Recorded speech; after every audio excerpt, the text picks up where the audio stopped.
Let's start with the sort of most recent situation. How would you describe your state of mind now? Well, it was a difficult Yeah. situation, but I think my parents did a good thing by sending me to Sanar. I am a Sanarian, and I think being in Sanar, I think I could face that situation of being in jail many times, not once. How often have you been in jail? Well, I can boast about it. Once, twice, thrice, four, and I hope no more now, you know. It's 4 times already? Yeah. The first time, so how many months? First time was for 18 months. Okay. And then you got bail and then they rearrested you, right? This was in the 90s? Yes, they rearrested me after 16 years. And I was sent to jail again for about 30 days, got bail, got arrested Again. So that was for how long? about 40 days, 40, 50 days. So you're a bit of a veteran now, eh? Yeah.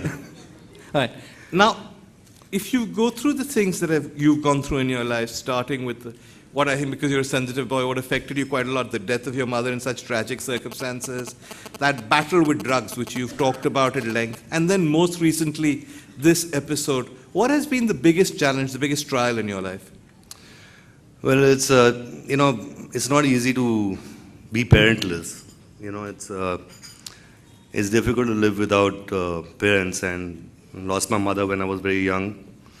And my father just went all of a sudden, you know, so I mean, it was quite a shock to all of us. And I mean, as long as dad was alive, I mean, to face things, I mean, it was okay, you know, dad is there, he'll be there for me. But this time, when I went to jail, there was no dad, you know, so I mean, I was the oldest in the family, and I'm the oldest, but I had to work around it.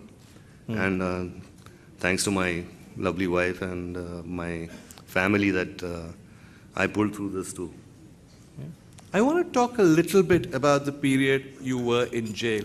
I remember when you were released the first time in the 90s, I interviewed your father about what it was like to go and see his son in jail. And he said he made a huge effort to be brave every time he saw you, because he said you looked up to him, as you've just said, and he didn't want you to feel that he had lost faith or lost hope. And he said for him, the real breakdown came once you were in hospital, he said, and you had a drip in one arm, and they had handcuffed your arm to the bed, the other arm to the bedpost. Is that right? What happened? Yeah, it's right, actually, and I think that the situation was pretty volatile at that time, and I remember when they put handcuffs on my hand, and I saw my dad, and he had tears in his eyes, and you know, I had to pull him up and say, "Okay, listen, Dad, I mean, it's just procedure, you know, it's nothing. They have to put the cuffs on," and you know, he just said, "Okay, I can't see you like that." And he used to come and meet me, and he used to keep telling me, you know, just another 15 days, another month, hold on, and one day he came to meet me, Veer, and I just told him, I said, "Dad, I mean, it's already been 6 months, 8 months. You know, he caught hold of me, and he just told me, he says, 'Son, I can't do anything for you anymore.'" Yeah, he told me. And that was one thing which sort of shattered me, you know. I mean, for my hero, for my father to say that to me. And I couldn't understand it. I said, "But, you know, you are an MP," and I said, "How can you not do anything for me?" You know, he says, "I just can't do nothing anymore."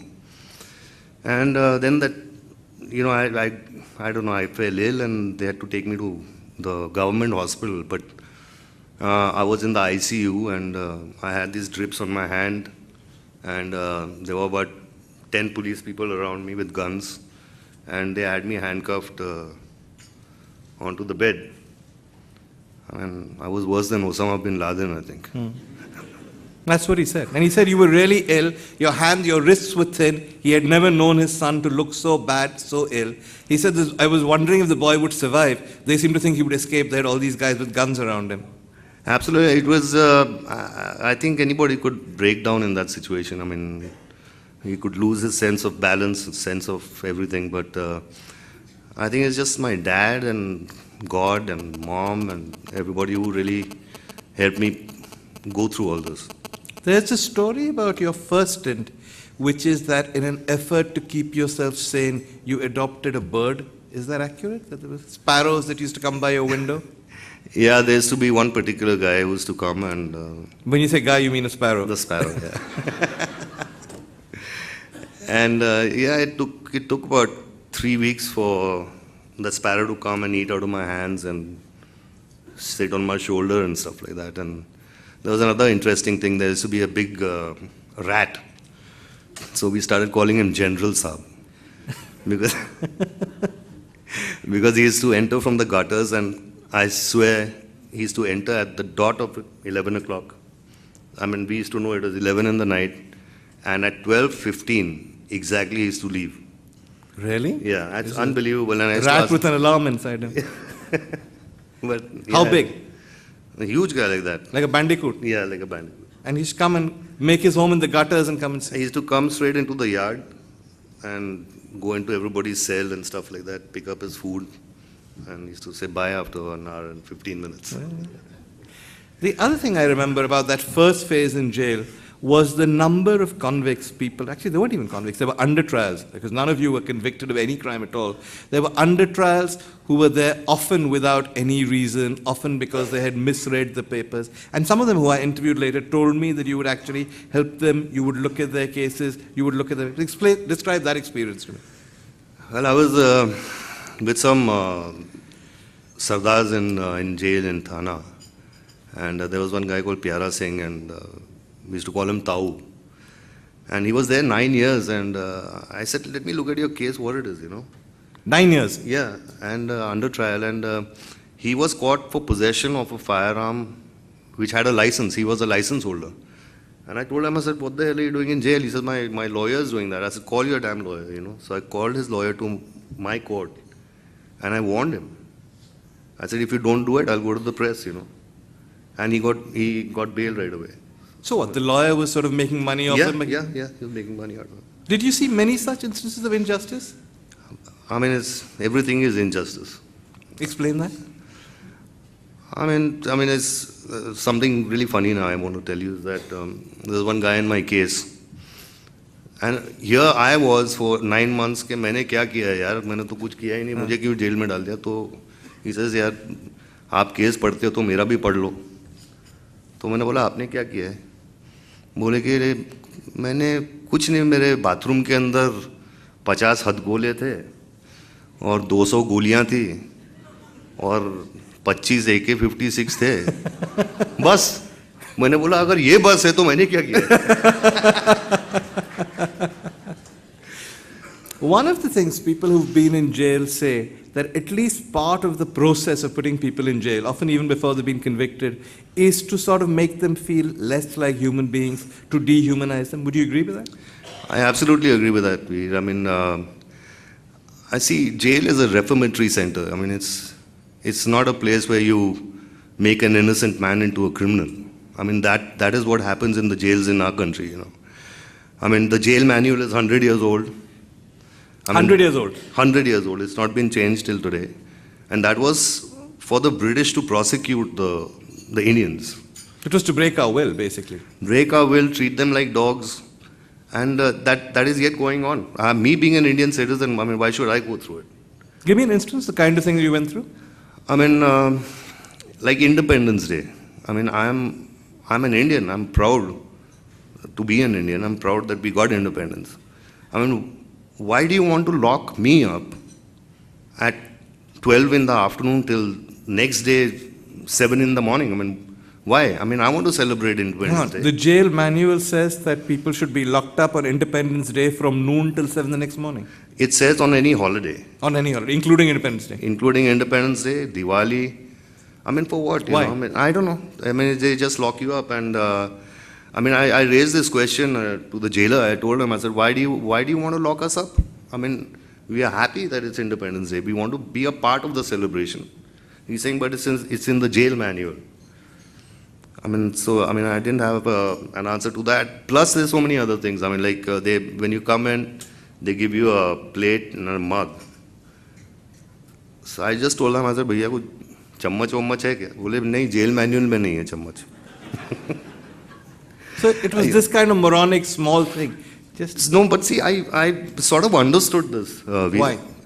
It was just to break the Indian down, for the Britishers. It was just to break them down. It was just to treat them like dogs. I mean, chammach is only for us, हाथ से कांटा छुरी खाएगा। चम्मच. हाथ से खाओ, कुत्ते की तरह खाओ, ठंडा खाना खाओ. So I mean, I think these things should change now. It should. And the jail manual is not a law. It's just some manual made by some officer somewhere. It doesn't require an act of parliament to change it or anything. I don't think so, but No, I it think the state government It's can easy change enough it. to do.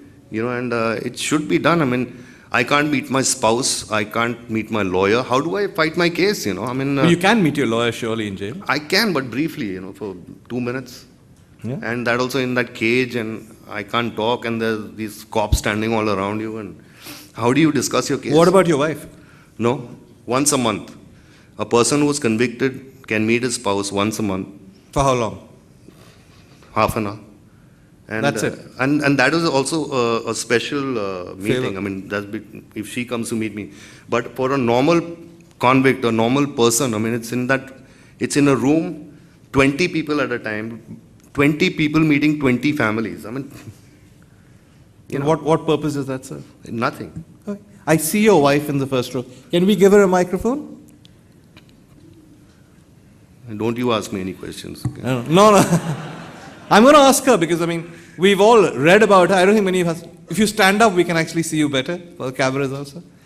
Tell us what it was like going to see Sanjay in jail, Manita. I would not like to remember it all over again and not to relive it any point of time. But I still remember, I just met him once in Arthur Road when he was arrested. And I would like to correct my husband. He was not arrested. Second time he surrendered, which was much more dignified. And so I went to meet him, and I wasn't allowed to meet him, and it was around because he. You weren't allowed means what? They said what to you? No, because actually when he was arrested, he was sentenced. They said he's a convict, and a 6-year sentence was announced for him. It was. We were not expecting it, and we were applying for probation. We was expecting. Obviously, Sanju has changed so much. In fact, he's reformed. He's done. Probation is basically for people who change. You reform. You're out on a payroll, and obviously, he has done every good thing since then till now to be what he is today, and he's contributed to the society. And I was damn sure he'll get probation, but I don't know for reasons. Hang on a second. You were also surprised by the verdict and the fact you went to jail? Absolutely, I was. You thought they'd let you off? You thought you'd be acquitted, or you thought you won't get any jail time till the appeal was heard? I thought at least I'll get probation, definitely. Okay. Go on, then? So I was. So you're now at this state where the family is in shock. He's been found guilty. Correct. The judge has said there's an element of criminality in you, and he's refused parole. Thanks to the press that I couldn't go to the jail. To the. What do you mean court. thanks to the press? We didn't because, stop you. I was mobbed, and they were just they were writing funny things about me. So I was asked to stay back home and not to accompany him to the court. Yeah. So I couldn't meet him last time. So he was so tense and everything, and I didn't know nothing about law. All I did was I called up. You were already married at this time? No. Okay, No. we'll So gloss over that one. Go on. Okay, yeah. So I called up Satish and I said I want to go and meet him, and he said okay, I will try my best. Satish being the lawyer, Satish what Manishandi, I okay. could do for you. And I just drove, and I waited for 6 long hours outside Arthur Road. Outside the jail? Outside the jail, and then finally I got to meet him.